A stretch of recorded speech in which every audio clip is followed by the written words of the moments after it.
Hola José Miguel, nuevamente estamos aquí en un capítulo de lista de espera y ya un capítulo en que ya eres oficialmente un hombre casado, definitivamente, y de vuelta a la luna de miel, así que ya es casado con toda la ley.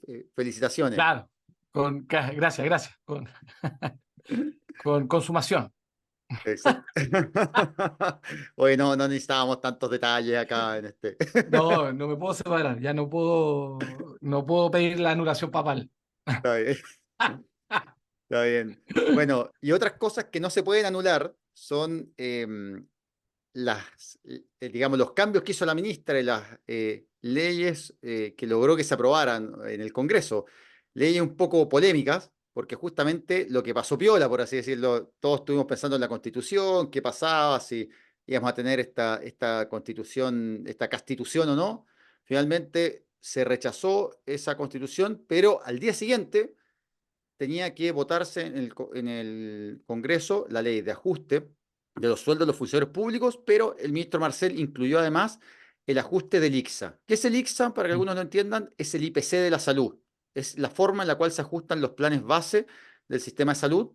Y lo que propuso el ministro Marcel, junto con la ministra Aguilera, fue justamente adelantar el ICSA, digamos, el ajuste de los planes. ¿Por qué? Se preguntarán algunos. Bueno, básicamente porque van a caer bruscamente los ingresos de la ISAPRES, producto del descenso en el precio de los planes GES mandatado por la Corte Suprema. Entonces, ese descenso abrupto se veía como algo que iba a hacer básicamente colapsar a la ISAPRES. De hecho, el superintendente dijo, mira, la primera ISAPRE podría caer en febrero. Entonces, el gobierno estaba, por así decirlo, con la soga al cuello y tenía que hacer algo para que sin haber logrado aprobar la ley corta, se lograra de alguna forma darle vida por unos meses más a la ISAPRES. Y eso fue aprobar el ICSA. ¿Cómo lo ves tú eso? Que hice un buen resumen, ¿no? Parece que sí, ¿o no? Sí, no, excelente, excelente. Mira, hay dos o tres cosas que dentro de todo este resumen a mí me gustaría resaltar, digamos. ¿Ah? Lo primero es que, no sé si recuerdan, pero en nuestro último capítulo hablamos de la ausencia del gobierno, ¿no es cierto? Y pareciera ser de esta falta de muñeca política de la ministra que pareciera que nos tapó la boca, por lo menos porque logró un acuerdo que no se veía tan fácil. Y esto principalmente porque los principales detractores de este arreglín ICSA, ¿no es cierto?, eran gente del oficialismo. Había mucha gente del oficialismo, sobre todo las zonas más ultronas, más trotskistas, por decir de alguna forma, decían que esto tenía un tufillo a salvataje, ¿no es cierto? Y todo lo que suena a salvataje, la ISAPRE, nadie quiere cargar con ese muerto. Entonces, ahí vamos a regalarle un yumbito a la ministra Aguilera por su nueva muñeca política, aparte, digamos, de toda su admiración que le tenemos, ¿no es cierto?, académica, y que ya hemos dicho tantas veces, ahora le vamos a sumar una nueva muñeca política, así que bien por ella, que hay que destacar eso, ¿no? Sí. Eh, sí, No, y lo ahora a mí, segundo, yo creo que la ministra, en todo caso, con esto se acaba el mito. O sea, si hay algo que se acabó hoy, es este mito que la ministra quiere dejar caer a la ISAPRE. Porque hay que sí, decir no, que para yo, lograr o aprobar sea, el ICSA, yo creo que internamente la ministra es la que menos ha querido siempre dejar caer la ISAPRE, ¿ah? Yo creo que es otro el mundo, digamos, que va por ese lado. Hacíamos un intercambio con un tuitero un par de días atrás, claro, que era muy de este sentimiento anti-SAPRE, diciendo estos gallos nos han cagado toda la vida, ¿cómo las vamos a salvar ahora? No entendiendo que el problema va mucho más allá, digamos, y es mucho más amplio. Yo creo que la ministra lo entiende y ella nunca ha estado, digamos, en la vereda oficialista de ver querer caer la ISAPRE. ¿Ah? De hecho, yo creo que ella no había sido escuchada. Lo segundo a destacar es que siempre en las leyes de presupuesto, y en este caso en la ley de reajuste del sector público, siempre se mete la cuchufleta con estas leyes así como que nadie las quiere. ¿Ah? En la ley de presupuesto siempre se mete como una ley que no tiene nada que ver con presupuesto porque se da todo en paquete, como que la cuestión pasa piola, y ahí yo creo que el ministro Marcel tiene más experiencia en eso y por eso se quiso hacer de esta forma para que saliera rápidamente. ¿Ah? Por lo menos eso también demuestra que la gente que cacha más, por lo menos en la moneda ya le están dejando hablar más. ¿Ah? Eh, y lo tercero y lo tercero a destacar, creo que tiene que ver con un cambio de actitud de la superintendencia y específicamente el superintendente.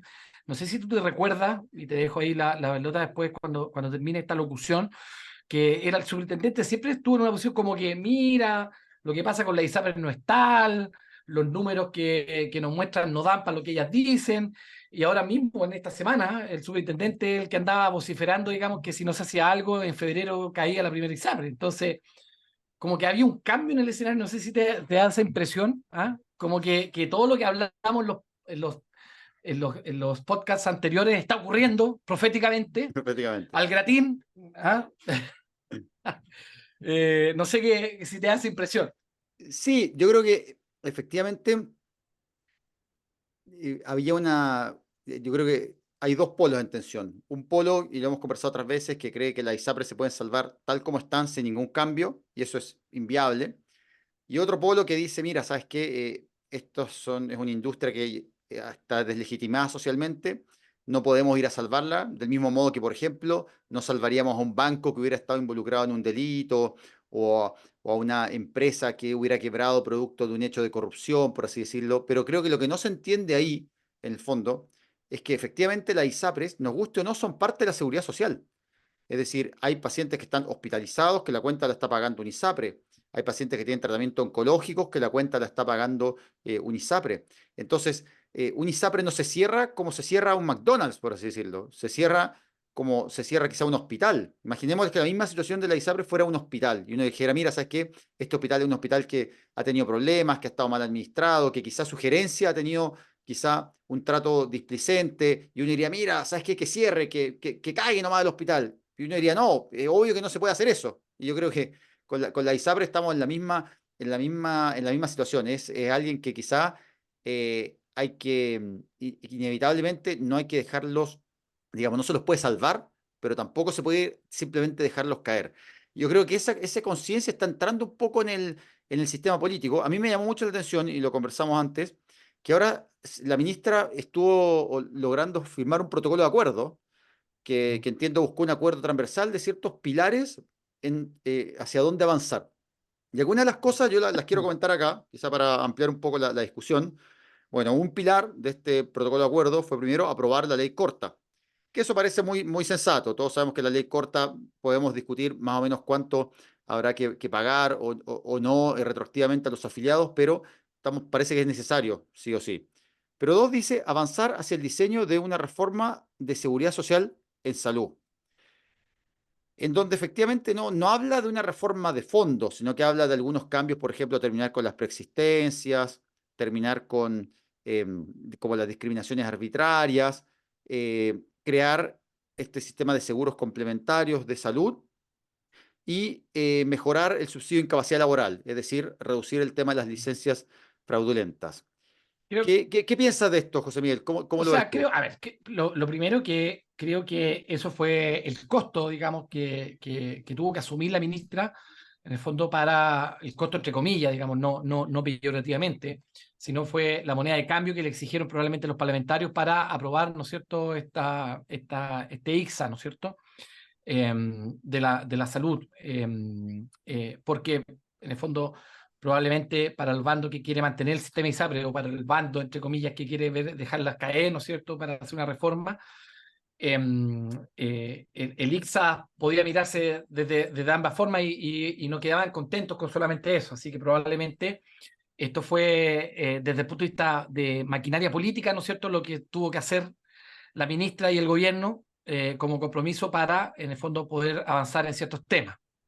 Si tú te fijas, efectivamente pareciera ser como estos protocolos de acuerdo van muy en la línea de las recomendaciones de la comisión de expertos, ¿no es cierto?, que de reforma que citó el Senado, encabezado, ¿no es cierto?, por Juan Luis Castro, ¿no es cierto?, y que va en la orientación de eh, hacer estas ISAPRES más amigables, ¿no es cierto?, ¿ah? De evitar la preexistencia, ¿no es cierto?, de poder generar cambios, de generar un fondo de mancomunión y que permita, ¿no es cierto?, este intercambio de riesgo, ¿no es cierto?, entre la ISAPRE, que probablemente son los primeros atisbos de una reforma más de fondo.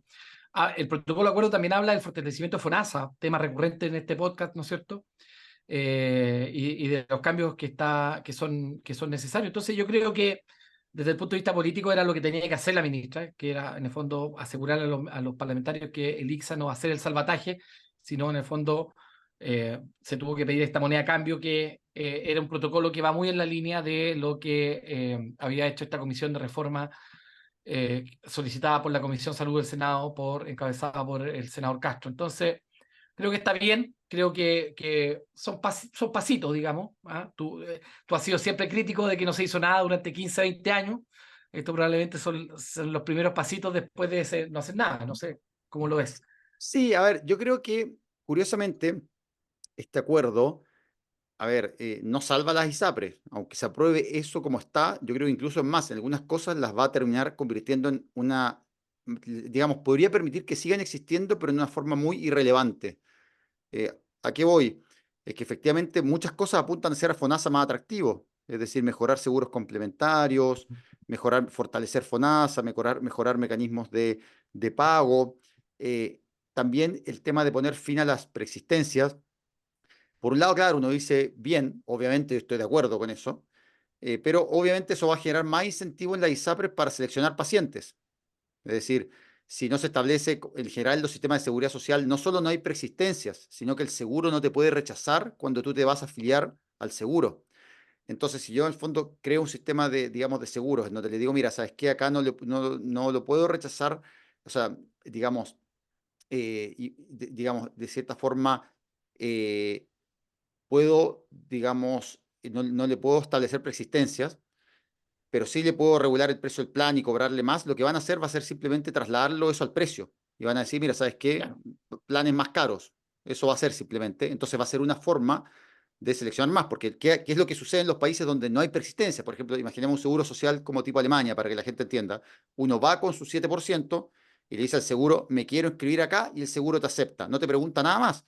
No hay ni preexistencia, ni te dice, mira, es que no, es que tú tienes que cobrar un porcentaje, te voy a cobrar un porcentaje más. Recordemos que el promedio de los afiliados paga un 10%, no paga solo un 7%, es decir, se paga una adicional. Entonces creo que a la larga, estos mecanismos que podrían, entre comillas, decir, mira, salvan al ISAPRE, a la larga las convierten más irrelevantes. Yo creo que a la larga podríamos terminar con una industria en donde sobrevivan, ¿qué? No sé, quizás 2 ISAPRES, 3 ISAPRES, quién sabe, claro. de las abiertas.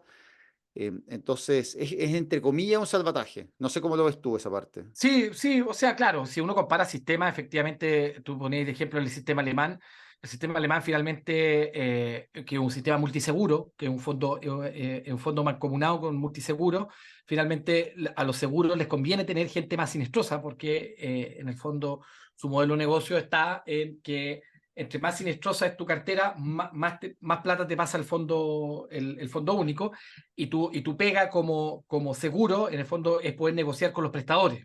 ¿Ya? Entonces, es por eso que nadie te pregunta si tú tienes hipertensión, si te operaste alguna vez, si tienes una enfermedad previa, porque justamente el negocio apuesta, el seguro alemán apuesta a tener una cartera con una siniestralidad X que le permita en el fondo poder hacer su fee, que eso no está prohibido, sino hacer su fee a partir de la negociación que hace con los prestadores. Ahora, Que ojo, no, que no es. ojo, dos cosas, que en todo caso, que Claro. los seguros sociales alemanes son sin fines de lucro. Eso es importante, Sí, claro, importante, sí. importante saberlo. Y lo Con otro, reinversión.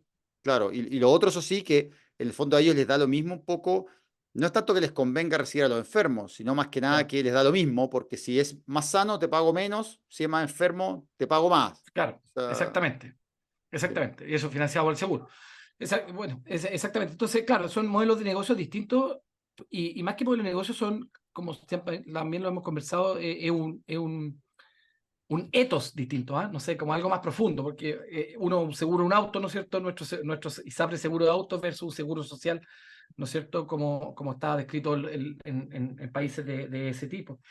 Eh, o sea, mira, yo creo que efectivamente nosotros ya lo he repetido hasta el cansancio, la gente que nos escucha probablemente va a decir, ya estos gallos ya se volvieron a rayar, pero el negocio ya es totalmente inviable y el querer pensar o decir otra cosa es voluntarismo, ¿ya? Es voluntarismo porque no da. Y aunque tú tengas un fondo de compensación, tal como tú dijiste, si tú tienes un fondo de compensación interisapre, finalmente lo único que va a hacer es que finalmente va a poder regular el precio y trasladarle el costo finalmente a alguien, y ese alguien va a terminar siendo siempre el paciente. Entonces, lo que buscan las ISAPRES finalmente es que la ley les permita subir el precio hasta el cielo del límite, ¿ya? Y que el mercado finalmente regule ese precio, porque finalmente, claro, va a llegar un punto que no lo van a poder seguir subiendo, y ahí se supone que la mano invisible del mercado, ¿no es cierto?, va a poder actuar en salud, cosa que no se ha demostrado en ninguna parte del mundo, específicamente en salud. Funciona en las cajas de zapatos, funciona con los cepillos de dientes, funciona con los autos, digamos, pero en salud eso lamentablemente no se ha podido demostrar.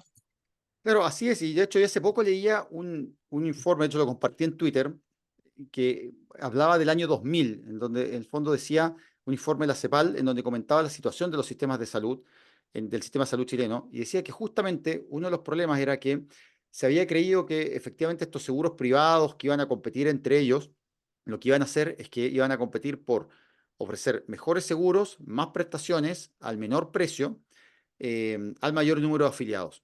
Mm. Y ese justamente es el error de inicio de las ISAPRES, porque eso no se ha demostrado en ningún país. Y lo que sí se ha visto es que efectivamente donde el seguro puede seleccionar, lo que hace es generar utilidad por la vía de la selección. ¿Por qué? Porque seleccionar afiliados sanos es más barato que proveerle mejores prestaciones y mantenerlos sanos por más tiempo. Es más barato y Del más descreme, fácil.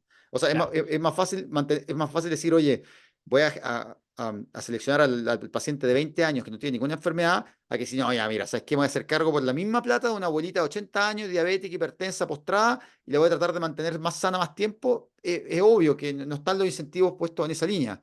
Y además, Claro. ojo, que también la misma movilidad, la misma facilidad que tienen los usuarios para moverse entre las ISAPRES, sin que, digamos, hay un fondo de compensación, lo que hace es que desincentiva a la misma ISAPRE también a tomar medidas a largo plazo, porque la ISAPRE lo que piensa dice, mira, ya, yo le puedo hacer a este paciente todos los exámenes preventivos, pero cuando pueda ir, por ejemplo, entre comillas, a cobrar los beneficios de eso, a decir, mira, ¿sabes qué? Ahora logré que esta persona fuera, por ejemplo, más sana por más tiempo, no me voy a beneficiar yo, porque quizás esta persona se cambia Sí. al mes siguiente, al año siguiente a otra ISAPRE.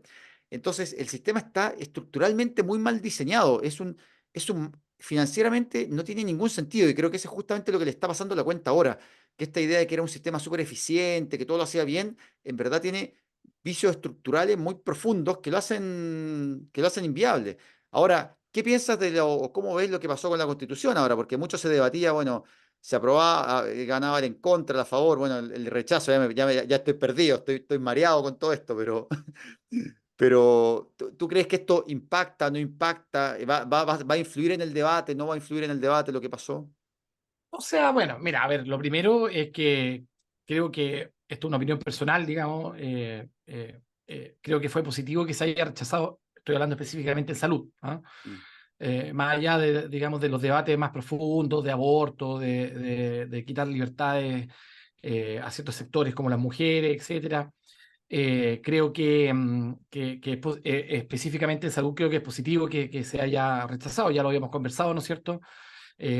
Asegurar constitucionalmente un plan único de salud sin financiamiento era como, ¿ah? En mi natal tienes poner la carrera delante de los bueyes, como se dice, ¿no mm, es cierto? sí, Y lo cual lo hacía prácticamente inviable, más la constitucionalización de la ISAPRE, ¿no es cierto? También efectivamente era otro tema con todos los problemas que ya estamos conversando. Entonces, efectivamente yo creo que por lo menos en salud es positivo que se haya rechazado independiente de la pérdida de 4 años de un debate que pudo haber sido mucho mejor, ¿no es cierto? Creo que, ¿qué cosa uno puede ver en positivo?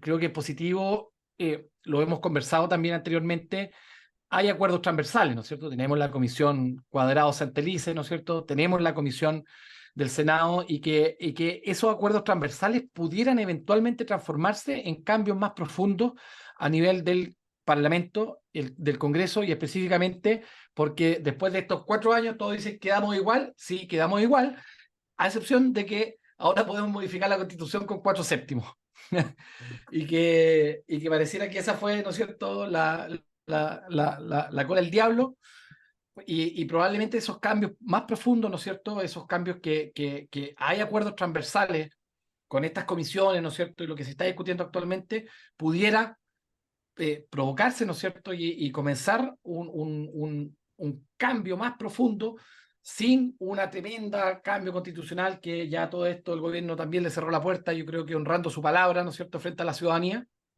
Entonces, creo que ahí hay un germen y que si los actores políticos, y con esto me refiero el presidente, la subsecretaría general de gobierno, la ministra, el Ministerio de Hacienda, las cámaras de salud del Senado y los presidentes de los partidos políticos logran ponerse de acuerdo, o por lo menos 4/7 de esos se logran poner de acuerdo, creo que se pudiera llegar a algo que es, incluso pudiera ser mucho mejor de lo que se había planteado en todas las opciones del Consejo Constitucional. ¿Cómo se llama? Ya no sé cómo se llama. Sí. Sí, De todas estas locuras constitucionales. a mí pasa lo mismo. Creo que, por un lado, es bueno que dejemos de postergar todas las discusiones en base a la Constitución, porque antes parecía como que la Constitución era como paraíso en la tierra, que íbamos a llegar a la Constitución y ahí iba todo a ser perfecto y todo iba a funcionar. Es Y como el creo, meme de los Simpsons. sí, sí. Y yo creo que de verdad, efectivamente, la Constitución pone límites que impiden, por ejemplo, avanzar hacia un sistema de mancomunación de cotizaciones. Eso sí es verdad. Pero por otro lado, creo que también es cierto que y uno basta con ver el protocolo de acuerdo de la ministra. Todas las cosas que están en ese protocolo, que son bastante buenas, no requieren cambios constitucionales. Es decir, ¿de qué estamos hablando? Estamos hablando de una modernización de FONASA, mejorar los sistemas de seguros complementarios, aprobar el proyecto de ley de licencias fraudulentas, que aumenta las sanciones, que mejora la fiscalización, que fortalece las capacidades de la COMPIN para fiscalizar.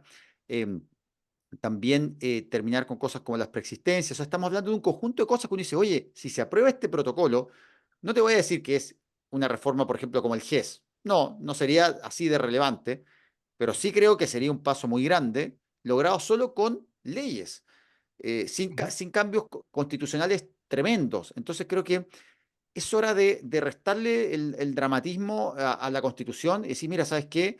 Acá tenemos que avanzar en cosas que son bien complejas, que es cómo nos ponemos de acuerdo, cómo se financia un seguro complementario, cuál es la legislación.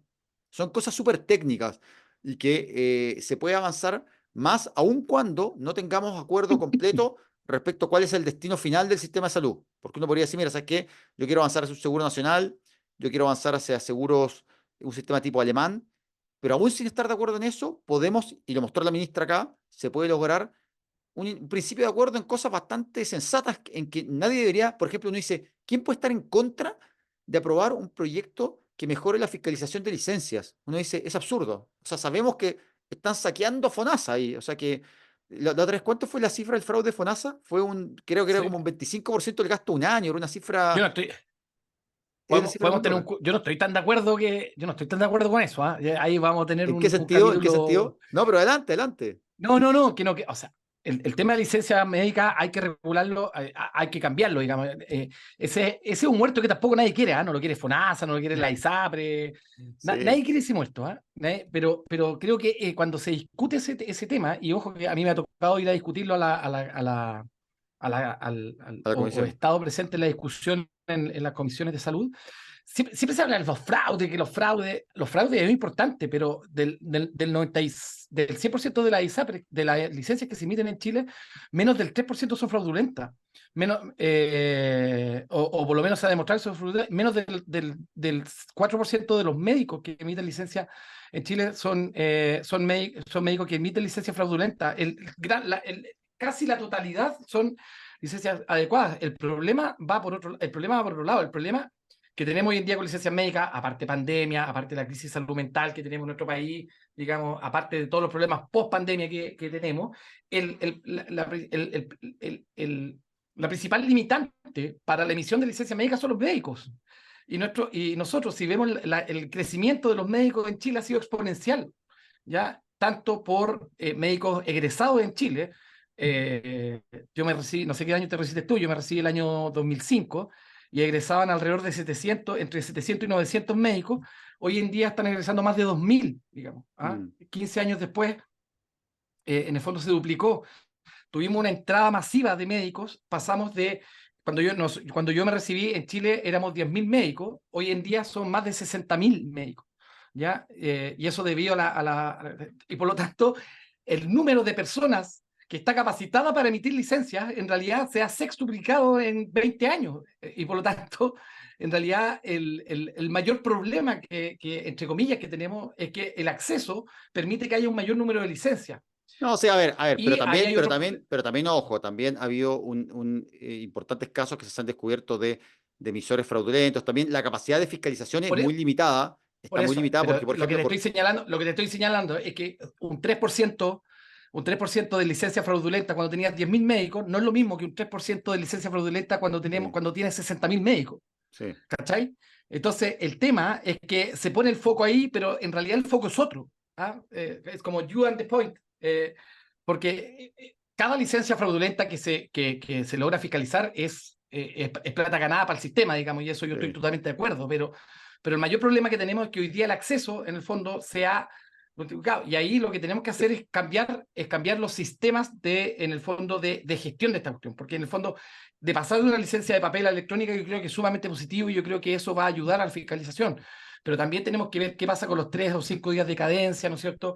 Tenemos que ver, en el fondo, que yo, como el sistema está desplazado entre público-privado y privado separado, yo no tengo idea si una persona tiene licencia o tuvo, cuántas Sí. licencias tuvo para atrás, en el fondo, cómo no tenemos ficha única. Entonces, yo creo que justamente vende mucho, ¿ah? Tanto para las ISAPRES como también para los parlamentarios, este tema del fraude, pero creo que el problema es mucho más profundo, A digamos. ver, no, yo no estoy negando digamos que, no estoy diciendo que sea solo el fraude. Hay que reconocer dos cosas. Por un lado, es cierto que hay un interés particular de la ISAPRES de sacarse el tema de las licencias, porque el negocio se le hace mucho más fácil, porque efectivamente el tema de las licencias se ha desbordado por distintos, digamos, por distintos aspectos, y hoy en día, o sea, en algún momento, ahora llegó a representar como el 40% de lo que estaban gastando las ISAPRES aproximadamente. Ujú. Ha ido variando, pero efectivamente ha aumentado mucho como porcentaje de la cotización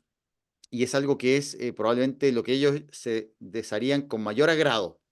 Y Sí, efectivamente yo creo que les haría más, entre comillas, viable el sistema ISAPRES si no tuvieran que gestionar las licencias.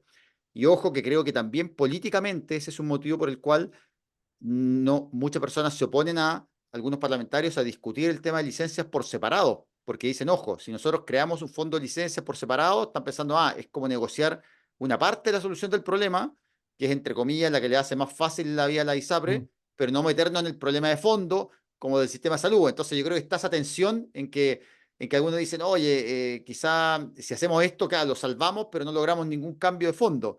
Y otros dicen, no, claro. usemos esto quizá como una... Yo creo que esa es un poco también la tensión que está ahí, que no es algo tan simple como, y yo estoy de acuerdo contigo, como solo las licencias fraudulentas. Y por eso yo creo que de ahí que la ministra planteó esto en un conjunto de... No es Sí, casualidad claro. eso. O sea, no es casualidad que el tema de las licencias entre en un conjunto, una minuta de acuerdo. Pero iba en el protocolo de acuerdo de la Sí, Comisión de Reforma de la Comisión Salud de Juan Luis Castro, digamos, sí. porque efectivamente hay, pero creo que comunicacionalmente limitarlo, digamos, al tema fraudulento, esa es solamente mi observación. Sí. Comunicacionalmente limitarlo como al tema fraude es quedarse excesivamente chico, digamos, en el Sí, problema, no, porque no y es también, y solamente también eso. es cierto que en el tema fraude también uno se hace como un doble clic, así, no sé cómo se dirá, cómo dirán los millennials ahora, pero si uno hace un zoom a esto, también dentro de la licencia fraudulenta está la licencia por cuidado a un adulto enfermo, que no existe Claro, eso, que eso también sabemos que es un tema que está muy enmascarado ahí, en que, por ejemplo, hay pacientes que te dicen, oye, mi abuelita ya, me dijiste que ya la mandamos para la casa, está postrada, la tengo que cuidar una semana. ¿Cómo la cuido? No, no, no claro, tengo plata para pagar, tengo que seguir trabajando, mi abuelita hay que cambiarle los pañales, hay que darle de comer, hay que hacer miles de cosas. ¿Quién lo hace? Entonces creo que muchas claro. veces, también es cierto, no lo estoy justificando, pero estoy diciendo que detrás de muchas licencias fraudulentas, no de todas, hay muchas que son simplemente como obviamente lo sabemos, no, tiró licencia, ¿no? Que lo echaron de la pega, le iban a echar, tiró licencia. Bueno, hay una diputada, hay una actual diputada, ¿no es cierto?, que la filmaron una Sí, vez diciendo que, oye, gallito, no matís las gallinas de los huevos de oro. sí. Y empieza con, no, no, ¿para qué nos Bueno, vamos yo me a...? acuerdo, a mí me impresionó, una vez salió una nota en el diario, de esta diputada, si no me equivoco, creo que estamos hablando de la misma, que decía eh, que se iban a reunir en la mañana para decidir la estrategia a seguir, y que la estrategia tenía dos puntos. Uno era volver al Congreso y enfrentar, salir, o el otro tirar licencia. O sea, estaba en la estrategia, así como el plan Sí, B. O sea, o sea, en la práctica era como lo que estaban diciendo ayer era, mira, es plan B, volver o cometer un delito. O sea, claro. No, terrible, terrible, terrible. Bueno, mira, ¿qué crees tú que se viene? Decían que hasta abril se habían puesto plazo. Todos sabemos que en nuestro país enero y febrero son meses muerto, no pasa donde nada. hay que esa cuestión que en política se iban como los presidentes de los partidos, se iba Sí, como todo, y quedaban como sí. los intermedios como que asumían No, vocería y tenían ahora, sus títulos. claro, en febrero el ministro es como el asesor del asesor del jefe de gabinete de la Claro, es como subsecretaría. es como la cuarta subsecretaría, Sí, así, y sí, que lo entrevistan, pero igual no importa que nadie ve esa noticia, como que, claro. No, no, como si te que todo el entrevistan en mundo. febrero es que no importáis. Sí. Claro. Ahora, Sí. ojo, que esto puede rozar salud también. Este año, digamos, los incendios forestales van a ser cuáticos, digamos. Mm, Se espera, digamos, que sea, y digo por rozar salud porque esto involucra a personas, digamos, y la emisión y la exposición a gases de efecto invernadero va a ser muy, muy importante. Espero que no salgan con la cuestión que son los mapuches, weón, que incendios. sí. Loco, No, yo creo que mira, y estamos este plagados en fenómeno, bosque y van a haber 50 grados de calor en el invierno, en el verano.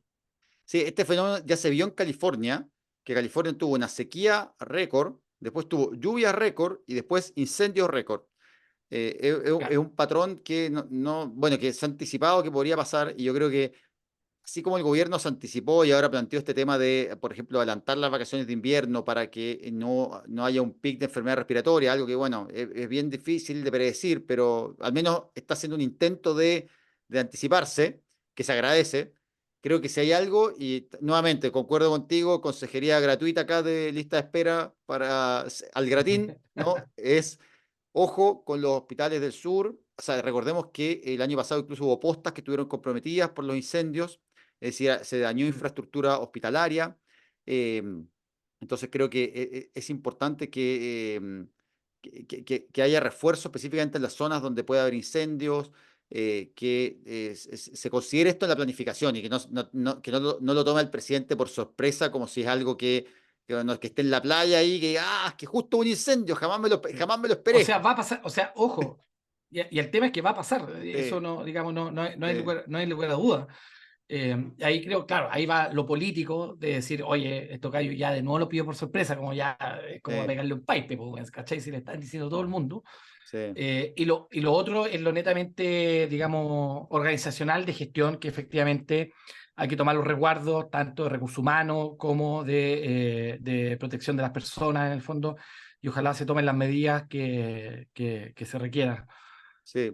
Una cosa, para ir terminando, una cosa que pasó desapercibida quizá es la vacunación COVID. Muchas personas Sí, no se han enterado, pero ya comenzó la vacunación con la vacuna monovalente, que es el refuerzo, que ya va a ser un refuerzo anual, que es así como sucede con la influenza, que por ahora se está administrando al personal de salud, a los mayores de 80 años y a los enfermos crónicos, que así es. hayan sido vacunados más allá de 12 meses desde su Meses. última vacuna. Entonces, Ujú. creo que es importante porque muchas personas creen que porque es verano no hay COVID y desgraciadamente, de hecho, hemos tenido aumentos de casos también en verano, de hecho, hace poco también hubo un aumento importante de casos y siguen siendo ese grupo, sigue siendo susceptible de hacer una enfermedad grave. Entonces, creo que es una de las cosas que quizás entre tanta crisis, tanta cosa, no hay que dejarlo pasar de lado, ¿no? No sé Sí, cómo no, lo ves no, por tú. supuesto. Efectivamente, en mi centro de salud laboral ya estaban vacunando hoy día. Y efectivamente es algo que hay que recordarlo, que hay que nombrarlo. Y probablemente, yo digo, estos son los últimos aletazos, coletazos de la pandemia, digamos. Vamos a pasar, ¿no es cierto?, a este, Una a este- a este endemia. esquema, claro, a este esquema, a esta endemia, a este esquema anual, ¿no es cierto? Así con la H1N1, los que alcanzamos a estar en esa pandemia, luego se incluyó la vacunación anual influenza, Probablemente vamos a tener, ¿no es cierto?, cambio anual en la variante que se va a incluir en la vacuna. Y esta monovalente justamente es la que es la última, digamos, que se está aplicando en el mundo. Así es. Bueno, estamos terminando el año. Se nos queda algo en el ¿Cuál fue el hecho, para terminar, qué más te llamó la atención del año en salud? ¿Con cuál te quedaría? En salud, uno podría hacer como, no sé, ¿ah? Yo lo primero, efectivamente, la crisis de esta ISAPRE, ¿no es cierto? Este cuento loco que viene, porque prácticamente pasamos el año completo conversando de esto. Sí, De es hecho, verdad. este podcast nació por eso y cuando se acabe esa crisis, este podcast se va a acabar también. No, no, sí, mira, este podcast sobrevive, es un sobreviviente este podcast. Eso. Claro, después va a ser como de la reforma. ¿Ah? Sí, Hay que recordar que este año se llevó la cabeza un subsecretario, creo sí, que, y eso fue por la crisis, ¿no es cierto?, por la crisis, ¿no es cierto?, de los virus respiratorios en invierno, sí. que le costó la cabeza a su subsecretario. Tuvimos un ex ministro, tu tío, Mi diciendo tío. No, no es que mi iban a morir, tío. ¿cuántos? 200. ¿Cuánto dijo? 200, como 250 niños, así, una cuestión así como terrible, Ah, que sí. nuevamente no le apuntó. Pero ahí No, Mañalich, claro, digamos. pero dio lo mismo, se echó un subsecretario. Lo pudo, digamos, Sí, a lo un mató, sí, muerto no, sigue sí, ganando sí. batallas el exministro. Independiente que no la apunte, independiente que siempre, yo creo que él sabe que está equivocado, pero lo tira igual, porque en el fondo el efecto comunicacional es mucho mayor. Sí, No sé sí, cuál fue la última cifra que yo hace poco que también decía, pero ¿de dónde está este caballero? Así, pero no importa, sí, su efecto comunicacional es mayor que su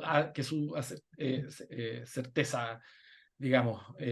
sí. Eso. Y creo que esos dos son los hechos, no sé si se me queda algo en el tintero, uno siempre se le olvida algo. Sí, a mí yo quizá me quedaría un poco con, siento que había una parálisis legislativa en salud. Creo que es quizá un evento negativo, no en lo positivo. Quizá la contraparte de esta crisis de la ISAPRE ha sido un sistema que sigue sin poder lograr acuerdos de fondo. Yo espero que el fin de este ciclo constitucional des- paradójicamente destrabe esto, porque por un lado ya uno y otro lado perdieron la esperanza de que esto se solucione mágicamente, porque por un lado estaba el mundo de Kast, decir, oye, mira, las ISAPRES se salvan si las metemos en la Constitución. Por otro lado estaba en el mundo más de la izquierda, las ISAPRES se acaban si se cambia la Constitución. Y ahora mira, ¿sabes qué? La Constitución es la que es, así que y va a ser así, parece, por muchos años más. Así Sí. que yo creo que eso es lo que a mí más quizá me quedo del año, que ojalá sea el próximo año un año con reformas, porque este año nos quedamos ahí con muchas Va a promesas ser, y va a ser llegó. con reforma. Sí. Eso, Y ahí José vamos a tener Miguel. más temas. Vamos a tener Oye, más temas, así que esperamos seguir el 2024. solo para cerrando, no se olviden dos cosas: poner un me gusta, compartirlo con sus amigos. Este es un podcast corto, pobre y honrado. No tenemos ningún recurso, ningún financista, ninguna farmacia ni nada. Su like es nuestro sueldo y también nos pueden seguir en YouTube. Así que eso, nos estamos viendo. Un abrazo. Felices Chao, chao. fiestas, Felices fiestas, Juan José Miguel. Carlos. Chao, chao. Chao.